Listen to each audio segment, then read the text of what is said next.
आज के वीडियो में हम पढ़ेंगे संधि के बारे में। संधि के बारे में पढ़ने से पहले हम थोड़ा सा वर्ण विच्छेद के बारे में समझ लेते हैं। इससे पहले हम वर्णों को डिस्कस कर चुके हैं कि वर्ण कितने प्रकार के होते हैं, जैसे स्वर और व्यंजन, और स्वरों में भी कितने स्वर होते हैं, और व्यंजन में भी विभिन्न प्रकार के व्यंजनों के बारे में पढ़ चुके हैं, जैसे स्पर्शी व्यंजन, अंतस्थ व्यंजन, ऊष्म व्यंजन, द्विगुण व्यंजन। इस तरह से संधि के बारे में पढ़ने से पहले हमें व्यंजन और स्वर की जानकारी होना ज़रूरी है, क्योंकि तभी हम संधि को सही से कर पाएंगे। तो चलिए अब पढ़ते हैं वर्ण विच्छेद के बारे में। जैसे ये है गाय। गाय गाय का अगर वर्ण विच्छेद करेंगे तो इसमें देखिए क्या क्या आएगा। इसमें आएगा ग, साथ में हल लगा है, ग जमा आ जमा य जमा अ। तो इसमें कुल बनते हैं हमारे 4 वर्ण, और इन 4 वर्णों को मिला करके बनता है गाय। जब हमने वर्णों के बारे में पढ़ा था तो उसमें हमने पढ़ा था क, ख, ग। ये जब इसमें हल लगा होता है तो इसका मूल रूप ये है। व्यंजन वे होते हैं जिनका उच्चारण बिना स्वर की सहायता से नहीं किया जाता है। जैसे अगर हम व्यंजन को ऐसे लिखते हैं क ख, बिना हल के अगर लिखेंगे तो इसमें ये समझना है कि इसमें अ जुड़ा हुआ है। सभी व्यंजनों का उच्चारण अ की सहायता से होता है, और अगर इसमें हल लगा हुआ है तो इसका मतलब इसमें कोई भी स्वर नहीं जुड़ा है, यानी कि अ स्वर नहीं जुड़ा है। इसी तरह से हमने यहाँ पे देखा है ग में आ जुड़ गया, आ स्वर इसमें जुड़ गया तो ये बन गया फिर गा। य में अगर अ स्वर जुड़ गया तो ये बन गया य। इसी तरह से ये व्यंजन पूर्ण होते हैं। अब वर्ण देखिए क्या होते हैं। वर्ण को ही अक्षर कहते हैं, और वर्ण वह मूल ध्वनि है जिसके टुकड़े ना किए जा सकें। अब हम भारत का वर्ण विच्छेद करते हैं तो इसमें आएगा भ जमा आ, भ जमा आ बनेगा भा, फिर है र जमा अ, ये बनेगा र, फिर त जमा अ त। तो इस तरह से कुल मिला के इसमें 6 वर्ण हैं। इसी तरह उद्यान में ही देखेंगे तो उद्यान में आएगा उ, ये स्वर है। उसके बाद देखिए द आएगा। उद्यान इस तरह से लिखा गया है तो इसमें द इसमें आधा आएगा और य पूरा आएगा। अब देखिए य अगर पूरा है तो य के नीचे हल लगेगा और साथ में इसमें अ आएगा, जैसा कि यहाँ पर दिया हुआ है। जैसे उ है द जमा अ, द जमा य जमा आ, ये बन गया या। फिर न जमा अ, ये बन गया न। इसी तरह से ये बन गया उद्यान। इस उद्यान में ये समझ लीजिए ये है द और नीचे ये है य। उद्यान द आधा है और जो नीचे होता है वो पूरा होता है। इस तरह आगे भी देखेंगे। आगे दिया हुआ है प्रसिद्ध। इस प्रसिद्ध में भी प्र दिया हुआ है, प्र। जैसे ये प्र है तो प्र में ये प जो है ये आधा है, और ये जो इसमें मात्रा लगी हुई है नीचे र, ये पूरा र होगा। अगर पूरा र होगा तो इसको हम लिख सकते हैं ऐसे, र जमा अ, तो ये बनेगा पूरा र। और प को हम लिखेंगे सिर्फ इतना। तो अब देखिए प जमा र जमा अ, र, स जमा अ, हल लगेगा, स जमा अ हो गया स, फिर ई। ये देखिए कैसे आ गया। यहाँ पर ये है सी, सी है ना। तो सी देखिए कैसे बनता है, स बनता है स जमा अ, ये तो बन गया स, और साथ में ई की मात्रा भी है तो साथ में आएगा ई। तो अगर 2 स्वर एक साथ आते हैं तो ये वाला स्वर हट जाता है और हम इस वाले स्वर को जो है कंसिडर करेंगे। तो इस तरह से ये हो जाएगा स जमा ई जमा द जमा ध जमा अ, तो ये हो जाएगा ध, और ये द आधा है। जैसे अभी हम पढ़ चुके कि ये इसमें ये द आधा आएगा और ये ध जो है ये पूरा आएगा। इसीलिए ध के साथ अ स्वर जुड़ेगा और द बिना स्वर के हम लिखेंगे। तो इसी तरह से आगे पद्मिनी शब्द दिया हुआ है। पद्मिनी शब्द में भी द ऊपर है तो द आधा आएगा, और म नीचे है तो म पूरा आएगा। जैसे देखिए ये है प जमा अ, ये बन गया प, फिर है द आधा है तो द सिर्फ हल वाला एक द आएगा, इसमें कोई स्वर नहीं जुड़ेगा। फिर है आगे म जमा ई, मी, इसमें हमने म में अ नहीं जोड़ा है, ये भी हम पढ़ चुके। तो फिर है न जमा ई नी, तो इस तरह से हो गया पद्मिनी। अब आगे थोड़ा से मात्रा को भी देख लेते हैं, क्योंकि मात्रा को समझने की ज़रूरत भी है, संधि में बहुत काम आएगी। अब देखिए मात्रा क्या होती है। व्यंजनों के अनेक उच्चारण दिखाने के लिए उनके साथ स्वर जोड़े जाते हैं। इनमें मिलने से स्वर का जो रूप हो जाता है उसे मात्रा कहते हैं। जैसे मान लीजिए ये ग है, ये य है, इसमें अगर आ की मात्रा जुड़ गई और इसके साथ हमने य जोड़ लिया तो ये बन गया गा। ग में आ की मात्रा जुड़ गई तो ये इसका स्वरूप चेंज हो गया और ये गा बन गया। इसी तरह से भारत हमने देखा, अगर भ में आ की मात्रा जोड़ दी तो वो भा हो गया। इसी तरह से शब्दों इन वर्णों के जो है स्वरूप चेंज हो जाते हैं और सुविधा के अकॉर्डिंग इनमें मात्रा लगानी पड़ती है। जैसे अब मात्रा देखेंगे, अ की तो कोई मात्रा नहीं होती है, बट बिना अ के कोई भी स्वर, कोई भी व्यंजन उच्चारित नहीं होता है। उसके बाद आ की मात्रा आपको पता है ऐसी होगी। ई की मात्रा, ये है छोटा ई, छोटा ई की मात्रा हमेशा लगेगी आगे से, और ये बड़ा ई है, बड़ा ई की मात्रा हमेशा किसी भी वर्ण के पीछे से लगेगी। जैसे ये क है, अगर क के आगे से मात्रा है तो ये छोटी ई की मात्रा, अगर ये मात्रा लग गई तो ये हो गई बड़ी ई की मात्रा। इसी तरह से ऊ की मात्रा देखिए, ऊ की मात्रा इस तरफ पीछे मुड़ेगी और बड़ी ऊ की मात्रा इस तरह से होगी। और इस तरह से री की मात्रा, जैसे हम ये लिखेंगे क्री, इसकी मात्रा इस तरह से जुड़ती है। इस तरह से ए की मात्रा एक मात्रा होती है और आई की मात्राएं दो मात्रा होगी। इस तरह से ओ की भी एक मात्रा है और औ की दो मात्राएं हैं। तो ये हो गई मात्राएं। अब हम देखते हैं संधि के बारे में। संधि का शाब्दिक अर्थ है मेल, और दो निर्दिष्ट अक्षरों के पास पास आने के कारण उनके मेल से जो विकार या परिवर्तन उत्पन्न होता है उसे कहते हैं संधि। तो संधि तीन प्रकार की होती है। कौन कौन सी? स्वर संधि, व्यंजन संधि और विसर्ग संधि। अब हम देखेंगे स्वर संधि कितने प्रकार की होती है। स्वर संधि होती है 5 प्रकार की। दीर्घ स्वर संधि, गुण स्वर संधि, वृद्धि स्वर संधि, यण स्वर संधि और अयादी स्वर संधि। अब स्वर संधि को डिटेल में समझेंगे। स्वर संधि, दो स्वरों के पास पास आने से जो मेल या संधि होती है उसे कहते हैं स्वर संधि। दो स्वर, जैसे कि अ और अ आपस में जुड़ गए तो क्या बन गया? आ। इसी तरह से केवल स्वर ही आपस में जुड़ेंगे। जैसे यहाँ दिया हुआ है राम, राम जमा अवतार। म में देखिए हम अभी वर्ण विच्छेद में पढ़ के आए हैं। म कैसा होता है? म जमा अ, ये हो गया म। फिर आगे अवतार है, अवतार का अ लिखेंगे अ, ये अ और अ आपस में जुड़ेंगे तो क्या बन जाएगा फिर इस म के साथ? तो ये बन जाएगा आ। फिर इस आ को इस म के साथ जुड़ेंगे तो आ की मात्रा आएगी माँ, फिर ये हो जाएगा राम अवतार। अब हम देखेंगे दीर्घ स्वर संधि के बारे में। दीर्घ स्वर संधि क्या होती है? जब दो सजातीय स्वर मिलते हैं तो दोनों से दीर्घ सजातीय स्वर बनता है। इसकी परिभाषा याद रखनी है, परिभाषा से ही पूरी दीर्घ स्वर संधि आपके दिमाग में बैठ जाएगी। देखिए दो सजातीय स्वर, जैसे अ और आ,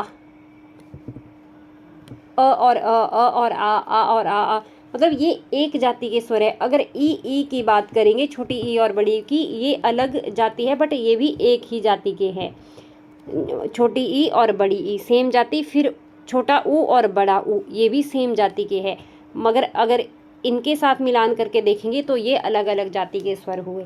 इसी तरह से अगर एक ही जाति के स्वर आपस में मिलते हैं तो दीर्घ सजातीय स्वर बनता है। दीर्घ यानी कि देखिए ये अ ई ऊ,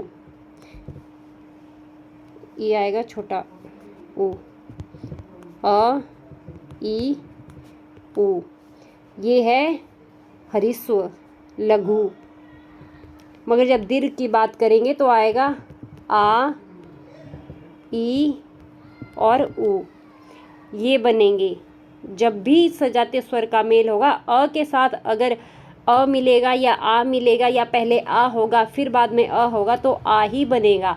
अगर ई के साथ ई का मेल होगा, चाहे पहले छोटी ई आएगी या पहले बड़ी ई आएगी, तो जो बनेगा जो बाद में उनके मेल से वो बनेगी बड़ी ई। फिर इसी तरह से ऊ में भी सेम नियम चलेगा। अब इससे संबंधित हम ये देख लेते हैं शब्द जो बने हुए हैं, जैसे कल्प जमा अंत। तो हम अभी पढ़ के आए, कल्प मान ली पूरा लिख लिया, प को हल लगा लिया, प जमा अ, ये हो गया प जमा अंत। तो ये और ये अ आपस में मिल गए, क्या बन गया आ। ये आ फिर आप इस अ में जोड़ेंगे तो क्या बन गया, इसका पा बन गया। तो ये बन गया फिर कल्पांत, कल्पांत। तो इसी तरह से रेखांश में भी होगा, रेखा जमा अंश। यहाँ आ और अ का मिलन हो रहा है। रेखा में देखिए, रेखा है, रेखा में क्या है, इसमें आ है। जैसे ये मात्रा नहीं होगी, ख जमा आ है, ये बन गया खा, हल लगेगा। फिर आगे अंश का ये अ जोड़ देते हैं, तो ये आ और आपस में जुड़ के क्या बनेंगे, आ ही बनेंगे। फिर ख में ये आ जुड़ गया तो ये खा बन गया। इस तरह से ये बन जाएगा हमारा रेखांश। इसी तरह से वार्तालाप में भी वार्ता जमा आलाप, वार्तालाप हो जाएगा। इसी तरह कुश जमा आसन में भी अ जमा आ, कुशासन हो जाएगा।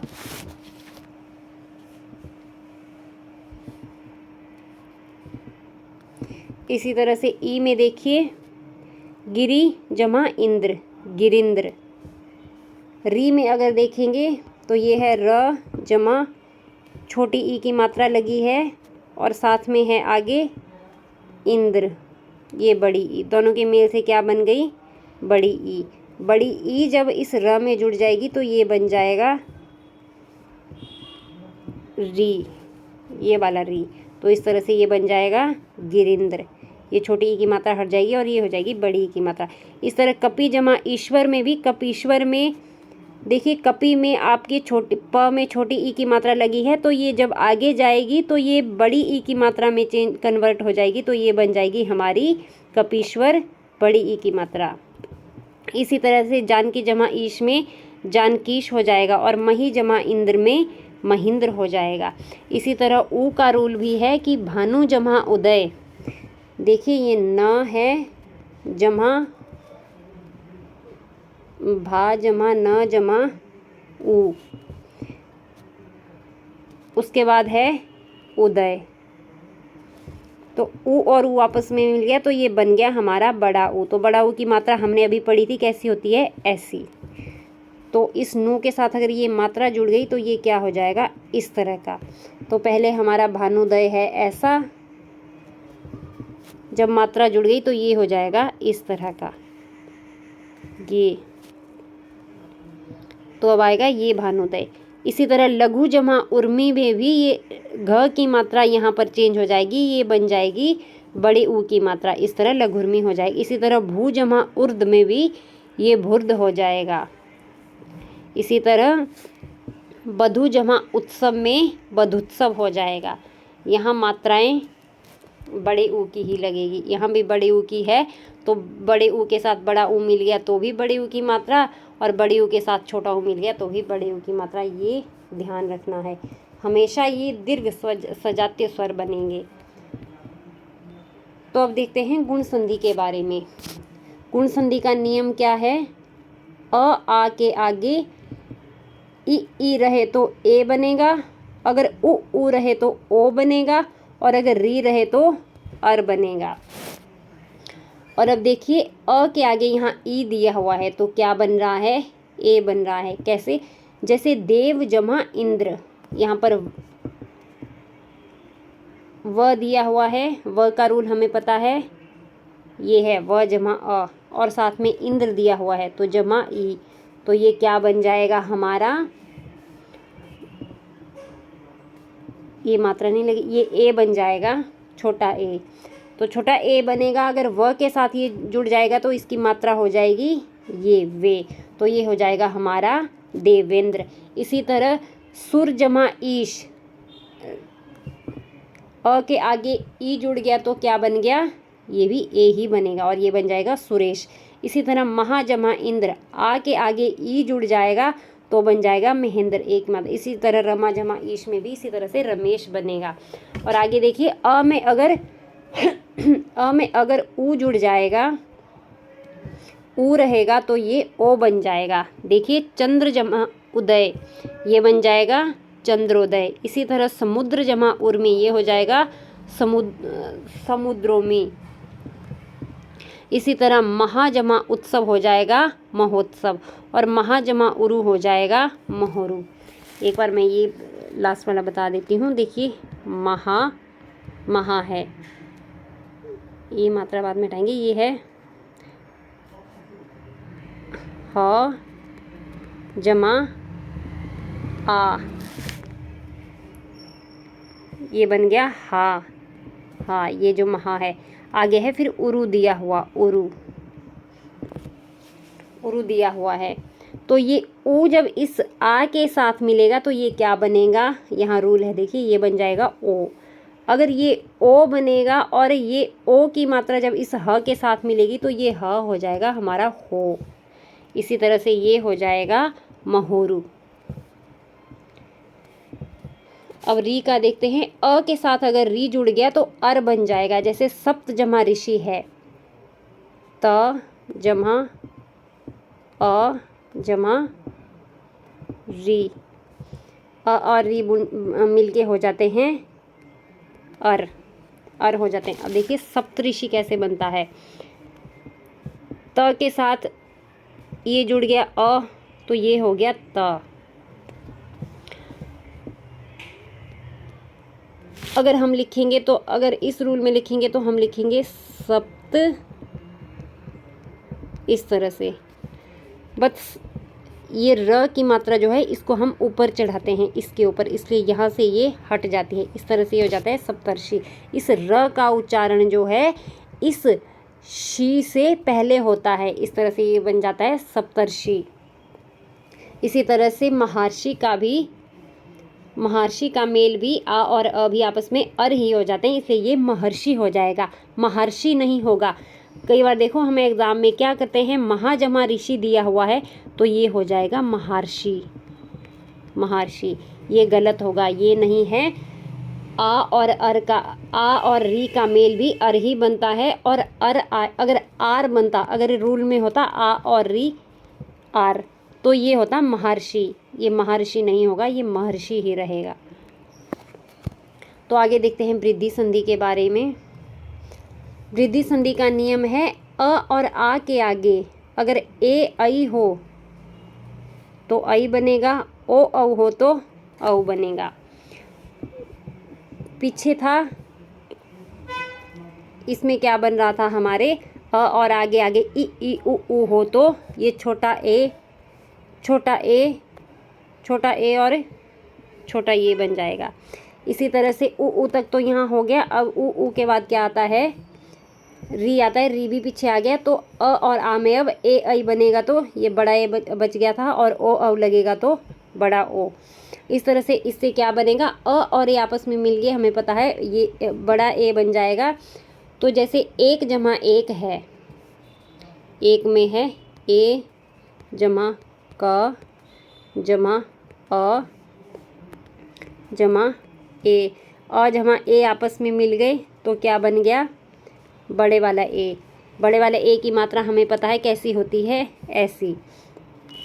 तो अगर ये मात्रा फिर जुड़ जाएगी इस एक में तो ये हो जाएगा ए कैक, इस तरह से ये बनेगा ए कैक। इसी तरह से मत जमा एक के का भी मतैक्य हो जाएगा, और सदा जमा एव का सदैव हो जाएगा, और महा जमा ऐश्वर्य का महेश्वरी हो जाएगा। अगर आपको कई बार होता है पेपर में रूल याद नहीं आते हैं तो इनको भी आप रट लो, ये सदैव पेपर में कई बार पूछा गया है। इसी तरह अ जमा ओ का देखेंगे औ कैसे बनता है। देखिए जल जमा ओग दिया हुआ है, ल जमा अ, ये हो गया ल, और जमा आगे क्या दिया हुआ है, ओग, ओग। तो अ और ओ आपस में मिल गए तो क्या बनेंगे, रूल में हम पढ़ चुके हैं कि इसका औ बनेगा। ये औ जब इस ल के साथ जुड़ेगा तो ल का हल, ये हल हट जाएगा और ये बन जाएगा ये। हमें पता है ओ की मात्रा कैसी होती है, औ की ऐसी। तो इस तरह से मात्राओं का भी ध्यान रखना है। तो ये हो जाएगा जलोग। इसी तरह परम जमा औषध का हो जाएगा परमौषध। इसी तरह महा जमा औज का महौज, महा जमा औदर्य का महोदार्य, महोदार्य। देखिए अगर आगे छोटा अ पीछे बड़ा ओ हो तो भी औ ही बनेगा, अ के साथ अगर औ हो तो भी औ ही बनेगा, आगे बड़ा ओ और पीछे औ ओ हो तो भी औ ही बनेगा, चाहे आगे आ और पीछे औ हो तो भी औ ही बनेगा। अब आगे देखते हैं यण संधि के बारे में। यण संधि में है हरिस्व व दीर्घ ई उ री के आगे कोई विजातीय स्वर हो। इससे पहले हम पढ़े थे सजातीय स्वर, ये है विजातीय स्वर आए तो क्या बनेगा, हरिस्व या दीर्घ का मतलब है ये जो है ये है हरिस्व ई और उ। जब इसको दीर्घ रूप में लिखेंगे तो हो जाएगा उ ई उ, ये हो जाएगा इनका दीर्घ रूप। इनमें अगर इनके आगे कोई विजातीय स्वर, अगर ई के आगे कोई विजातीय स्वर हो तो ये हो जाएगा ई का य हो जाता है। अगर उ के आगे हो तो वो व हो जाएगा। इस तरह री के आगे हो तो वो र हो जाएगा। अब देखते हैं कैसे होगा। ये जैसे ई जमा अ य है ये है यदि जमा अपि दिया हुआ है। अब देखेंगे इसका यद्यपि कैसे होता है। ये है य जमा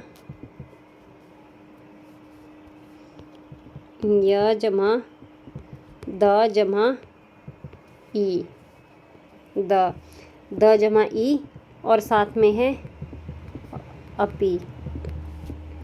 अब देखिए अ और ई के साथ विजातीय स्वर है, अविजातीय स्वर है, ई जाति का तो नहीं है, बड़ा ई तो नहीं है, अ है ना, तो ये अ अलग जाति का है और ये दोनों अगर मिल गए तो ये बन जाएगा य बन गया।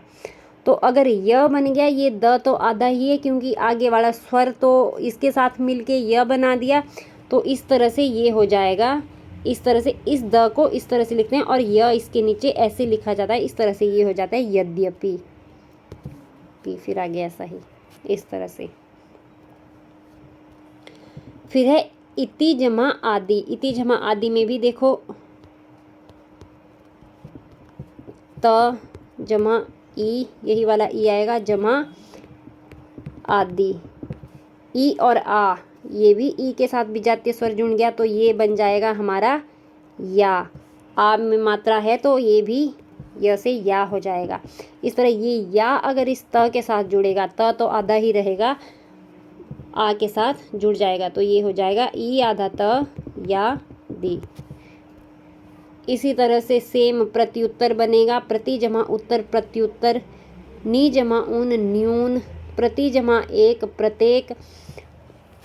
इसमें हम देख रहे हैं कि ये जो इसका अंतिम वर्ण है शब्द का वो जो है आगे जाके आधा हो रहा है। अगर ये आपको कहीं दिखे पेपर में कि ये आधा हो रहा है तो आप इसमें कर सकते हैं कि ये यण संधि है। और यण संधि के नियम में ये याद रखना है कि ये जो है आधे हो रहे हैं। इसी तरह से ई के साथ अगर कोई विजातीय स्वर जुड़ जाता है, ई के साथ अ जुड़ेगा तो यह बन जाएगा। जैसे नदी जमा अर्पण है, नदी अर्पण। देवी जमा आगमन है तो ये देवी आगमन। सखी जमा उचित है तो ये हो गया सखी उचित। नदी जमा उर्मी है तो ये हो जाएगा नदी उर्मी। देवी जमा ऐश्वरी, देवेश्वरी। इस तरह से ये इसकी पहचान एक ये भी है कि ये शब्द जो है आगे जाके आधे रह जाते हैं, जो यहाँ पर इसके शब्द के अंतिम वर्ण जो होता है।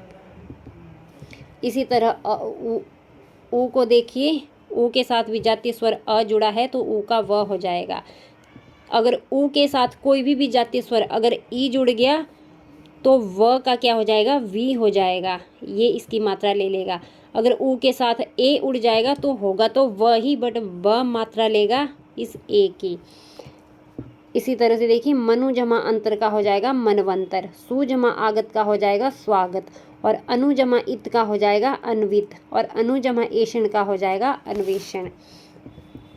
इसका एक करके देखते हैं। ये जैसे मनु है, मन जमा उ जमा अंतर, उ और अ हो जाएंगे व हो गया तो ये न आधा है, ये न आधा लगेगा इसमें, ये इस तरह से हो जाएगा मनवंतर। इसी तरह से अब आगे देखते हैं।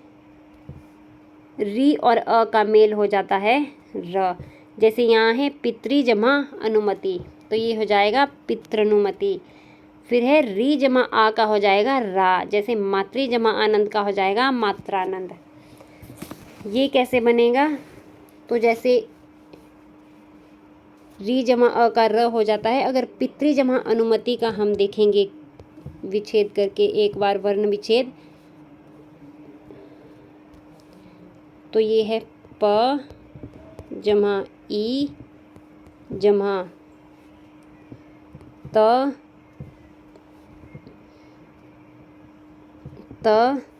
जमा ये वाला री जमा अ। हमने देखा कि री और अ मिलके क्या हो गया, र। अगर ये र इस त में जुड़ गया, ये हल वाला र है, ये र अगर इस त में जुड़ गया तो ये क्या हो जाएगा, त जमा र जमा अ, ये हो जाएगा त्र। जिसने वर्ण वाली वीडियो देखी होगी, उस वर्ण वाली वीडियो में हमने देखा था क्ष, त्र, ज्ञ और श्र, ये चार होते हैं हमारे संयुक्त व्यंजन। संयुक्त व्यंजन में हमने पढ़ा था क कैसे बनता है, त्र कैसे बनता है, ज्ञ कैसे बनता है और श्र कैसे बनता है। त्र का नियम था बनने का, ये त जमा र जमा अ, इस तरह से ये आपस में मिलके बनाते हैं त्र। तो इसी तरह ये क्या हो जाएगा, पितृ जमा अनुमति के जगह पितृनुमति हो जाएगा, क्योंकि री और अ मिलके र बन जाता है। र को अगर त के साथ जोड़ेंगे तो वो हो जाता है त्र। इसी तरह से अगर आ के साथ जोड़ेंगे तो वो हो जाएगा त्रा। अब आगे देखिए अयादी संधि के बारे में। अयादी संधि इसमें है ए, ऐ, ओ, औ के आगे कोई भिन्न कोई विजातीय स्वर हो तो ए का हो जाता है अय, ऐ का हो जाता है आय, ओ का हो जाता है अव और औ का हो जाता है आव। कैसे हो जाता है देखिए, ये मोस्ट इंपॉर्टेंट है, पेपर में बहुत बार पूछा गया है। ये नयन तो बहुत बार पूछा गया है। जैसे ने जमा अन नयन है, ये कैसे बना, ये है न जमा ए, ये मात्रा ये ने को हमने ऐसे कैसे लिखा, हमें पता है कि ए की मात्रा हम पढ़ के आए हैं कि ए की मात्रा होती है इस तरह से ऊपर वर्ण के ऊपर। तो ने को हम इस तरह से लिखेंगे न जमा ए और जमा अन अन। तो ए और अ आपस में मिल गए तो क्या बन गया, अय, जैसा कि यहाँ रूल में दिया गया है अय बन गया।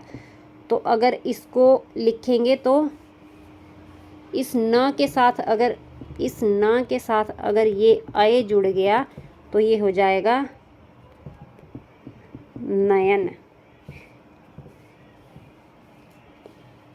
अगर हम हाफ करके लिखेंगे तो देखिए न अ य न नयन। ये न का हल हटाने के लिए हमें पता है इसके साथ हम ये जुड़ेंगे तो इसका हल हट जाएगा, तो ये बन जाएगा फिर इस तरह का नयन। इसी तरह से आय का देखिए गै जमा अन, ये हो जाएगा गायन। ये जैसे ग है ग जमा ए जमा आगे अन दिया हुआ है, अन। तो ए और अ आपस में जुड़ गए तो ये क्या बन गया, आय। ये बन गया आय।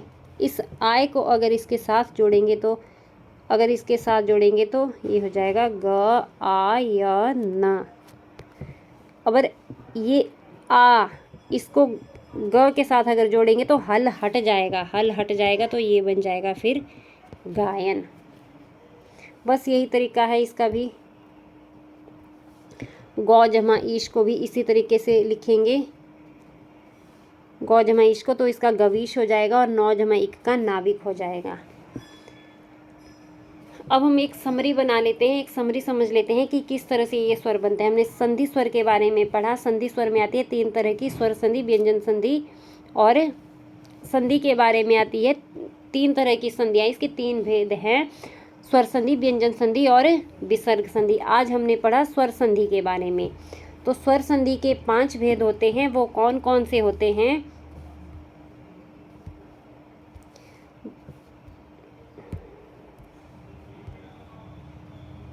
दीर्घ स्वर संधि, गुण स्वर संधि, वृद्धि स्वर संधि, यण स्वर संधि और होता है अयादी स्वर संधि। इसी तरह से दीर्घ स्वर संधि की बात जब हम करते हैं तो इसमें सजातीय स्वरों के मेल को देखा जाता है। जब 2 सजातीय स्वर आपस में मिलते हैं तो उनके मिलने से जो परिवर्तन आता है, जो विकार उत्पन्न होता है, उसको कहा जाता है दीर्घ स्वर संधि। फिर है गुण स्वर संधि। गुण स्वर संधि में होता है जब अ आ के आगे ई उ री आता है, और अगर ई आता है तो वो मिलके ए हो जाता है। अगर अ आ के साथ उ या छोटा उ या बड़ा उ जुड़ते हैं तो मिल करके बनता है ओ। इस तरह री जुड़ता है तो इसका बन जाता है अर। इसी तरह से वृद्धि संधि में देखिए, यहाँ अ आ के आगे आ गया ई उ री। री के बाद क्या आता है, अगर सीक्वेंस में पढ़ेंगे तो ए आई ओ औ। उसके बाद ये अगर अ आ के आगे जुड़ जाएंगे तो ये छोटा ए बन गया था तो यहाँ पर बड़ा ए हो जाएगा। ये यहाँ पर ओ बन गया था तो यहाँ पर औ हो जाएगा। इसी तरह से यण संधि में आएगा कि ई उ और री के आगे अगर कोई विजातीय स्वर आएगा, अगर विजातीय स्वर आएगा तो ई और उस विजातीय स्वर के मेल से य बनेगा, उ और उस विजातीय स्वर के मेल से व बनेगा, और री के साथ अगर कोई विजातीय स्वर है तो वो र बनाएंगे। इसी तरह से अयादी संधि में आता है ए ओ औ के आगे अगर कोई विजातीय स्वर आता है। देखिए अ आ ई उ री एक सीक्वेंस में चले हुए हैं। अ आ तो पीछे हमने कर लिया, ये ऊपर, फिर ई से री तक आएगा, फिर री के बाद ए से औ तक आएगा।